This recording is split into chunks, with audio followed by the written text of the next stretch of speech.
मित्रों, ध्यान की अनंत विधियां हैं, पर उनमें से कौन सी विधि हमारे लिए है ये हम नहीं जानते हैं। इसलिए हमें सभी विधियों पर काम करना पड़ता है। एक एक हफ्ते हमें आदेश होता है, गुरु की तरफ से आदेश होता है कि जिस तरीके से हमारा फिंगरप्रिंट बिल्कुल अलग होते हैं, परमात्मा ने हमें बिल्कुल यूनिक बनाया है, अलग बनाया है, उसी तरीके से हमें आत्मज्ञान प्राप्त करने के लिए या परमात्मा का ज्ञान प्राप्त करने के लिए कोई विधि ऐसी होगी अवश्य जो हमारे लिए कुंजी साबित होगी। और वो कुंजी हमें, अपनी किस्मत की कुंजी हमें खोजनी होती है।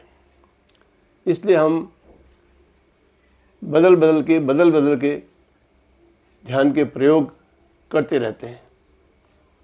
कभी ये प्रयोग किया, कभी वो प्रयोग किया, कभी वो प्रयोग किया, कभी वो प्रयोग किया।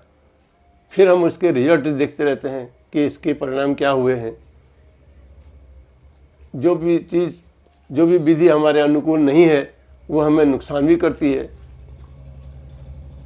कुछ विधियां होती हैं जो हमें नुकसान तो नहीं करती लेकिन फ़ायदा भी नहीं करती हैं, वो हमें सब छोड़नी पड़ती हैं। और फिर कुछ विधियां ऐसी होती हैं जो हमें कुछ फ़ायदा करती हैं। तो हमें अपनी विधि खोजनी होती है। और वो विधि अगर हमें मिल जाती है तो हम बहुत शीघ्र शुभ परिणाम प्राप्त कर लेते हैं। बहुत अच्छे परिणाम हमें बहुत जल्दी प्राप्त हो जाते हैं।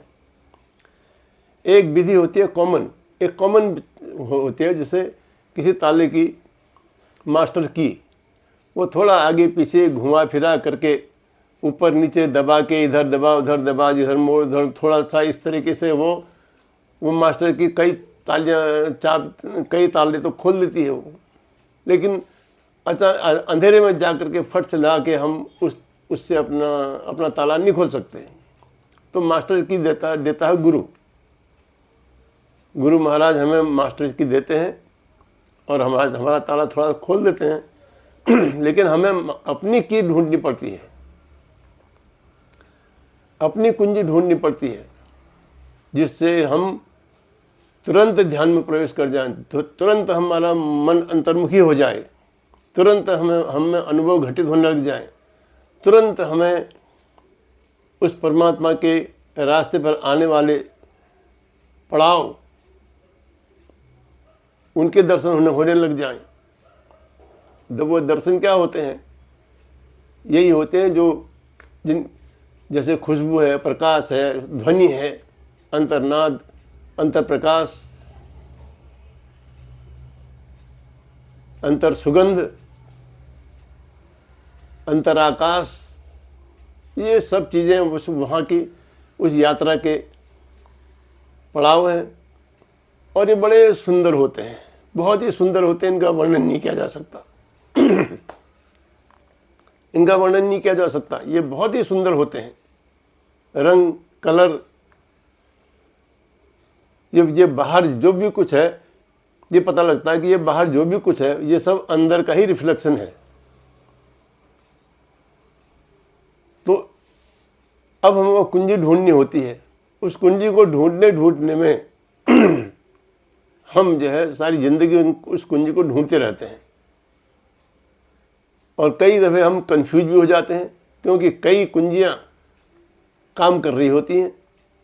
अब हमें एक कुंजी ढूंढनी होती है। तो एक कुंजी ढूंढते हमारे अंदर बहुत परिवर्तन आ जाते हैं, बहुत अनुभव हो जाते हैं। और वो अनुभव हमें साधना में प्रोत्साहित करते हैं, हमारा उत्साह बढ़ाते हैं।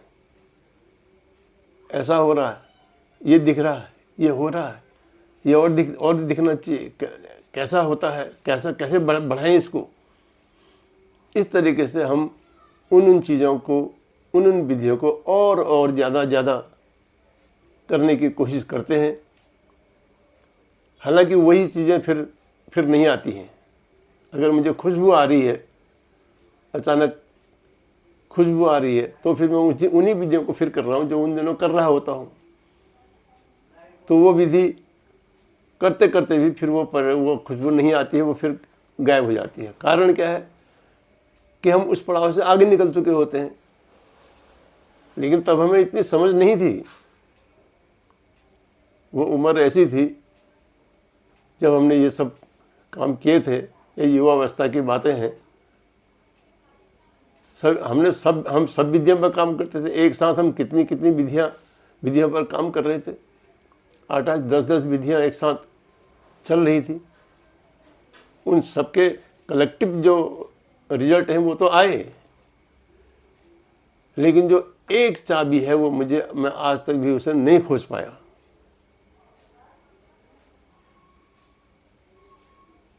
मुझे ऐसा लगता है कि सभी चाबियां मेरा काम कर रही हैं। और अगर आप पर कोई आपको कुछ समझ में नहीं आ रहा है, तो ये हो सकता है कि आप अपनी चाबी अलग से बना लें, क्योंकि ध्यान विधि बहुत पुरानी हो चुकी है। जो ध्यान विधियाँ बनी हुई हैं वो पहले की बनी हुई हैं। वो समय के अनुसार, अब समय सब बदल चुका है, खान पान रहन सहन सब बदल चुका है, तो वो पुरानी विधियाँ काम नहीं करती हैं। नई विधि आपको चुननी पड़ सकती है। जब सब कुछ बदल गया है तो ध्यान विधियाँ भी बदलनी ही चाहिए, तो वो तुरंत काम करेगी। और इसके लिए आपको बहुत समझ की ज़रूरत है। सूझबूझ पुराने जो विधियाँ हैं उनको ध्यान में रखते हुए आजकल के हिसाब से आपको मॉडिफाई करना है। अगर आप, और ये अलग अलग विधियों पर काम करने का मकसद भी यही होता है कि आप इतने कुशल हो जाएं इस मामले में कि आप उसको मॉडिफाई कर सकें। और ध्यान विधियां मॉडिफाई की जा सकती हैं, उनका ढंग तरीका बदला जा सकता है।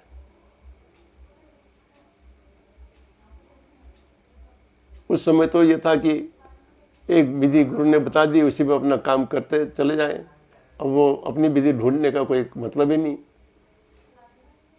एक मंत्र दे दिया, उसी को जपे जा रहे हैं, और वो विधि काम कर रही है नहीं कर रही है ये भी पता नहीं, और काम नहीं करती है। मैं देखता हूँ अपने साथ के लोगों को, वहीं के वहीं है वो, उनके पास कोई अनुभव नहीं है। तो हमें अपनी विधि अपने आप खोजनी पड़ती है। जरूरी नहीं कि मैंने जितनी विधियां की हैं और मैं जिन विधियों की चर्चा कर रहा हूँ उससे आपको भी फायदा हो। उनको बेस बना करके, उनकी स्टडी करके आप अपनी विधि अपने आप बना सकते हैं, अपनी चाबी अपने आप बना सकते हैं। वो आपकी चाबी होगी, वो आपके द्वारा निर्मित होगी और आपके लिए होगी, और वो काम करेगी। इसलिए आप कुछ प्रयास करें इस पर। अगर आत्मज्ञान, आत्म साक्षात्कार की ओर अगर आप बढ़ना चाहते हैं तो आप ये प्रयास कर सकते हैं। अलग अलग विधियों पर एक हफ्ता आप प्रैक्टिकल कर सकते हैं, और उसके बाद अनुकूल होने पर उसको जारी रख सकते हैं, और अनुकूल नहीं होने पर उसको छोड़ सकते हैं, दूसरा चेंज कर सकते हैं। और ये करना ही चाहिए। गलत विधि सारी जिंदगी पकड़ के रखने से कोई फायदा नहीं। धन्यवाद।